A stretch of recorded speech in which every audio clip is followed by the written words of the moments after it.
Noniin, nyt mä oon tässä ulkona meidän täällä pienellä maatilalla. Tässä on tää meidän navetta.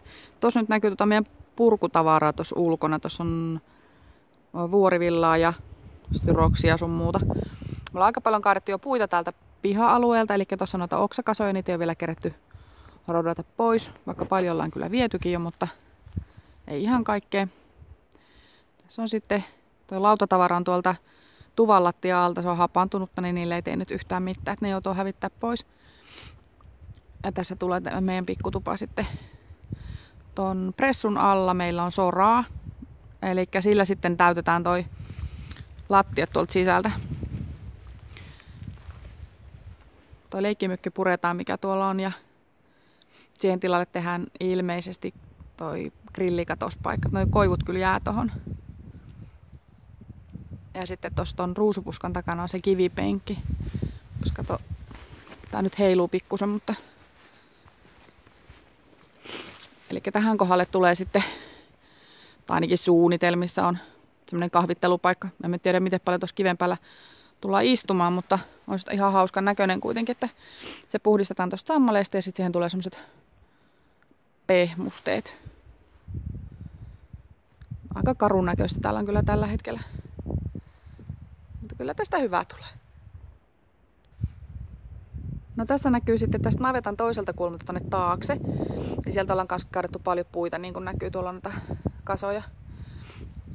Tässä muuten, kun tästä mennään tää ylös tänne Yliselle, niin tässä alhaalla on sitten vanha tunkio.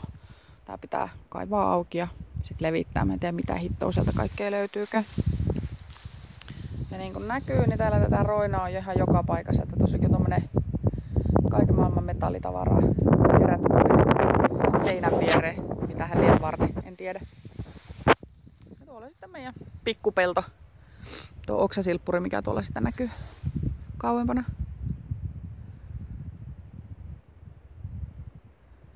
Tuo rötiskö tuolla, niin se on savusauna. Ja sitten tuossa on puuliiteri.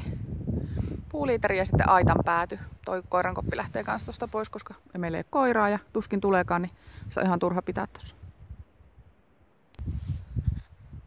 Nyt mä oon tässä navetan toisessa päädyssä.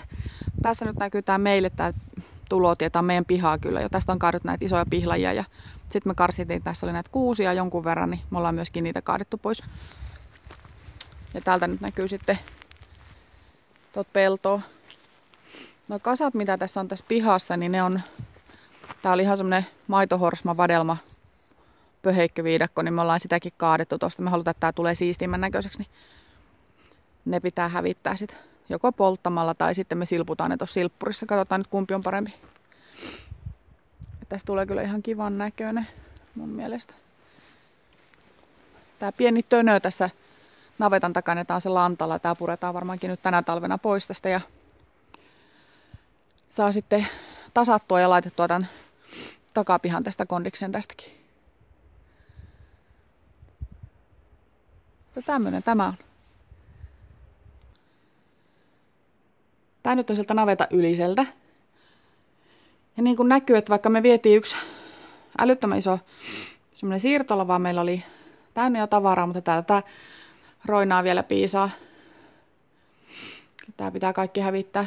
No toi keskellä olevat pirttikalusteet, niin ne siirrettiin tuolta tuvasta pois, että jossakin on paikka, missä voi juoda kahvit, niin on tuossa keskellä, mutta kaikki tää muu, mitä täällä on, niin ei hyvää päivää, miten ihmiset säästää tavaraa. En ymmärrä ollenkaan. No kyllä tästä kiva tulee.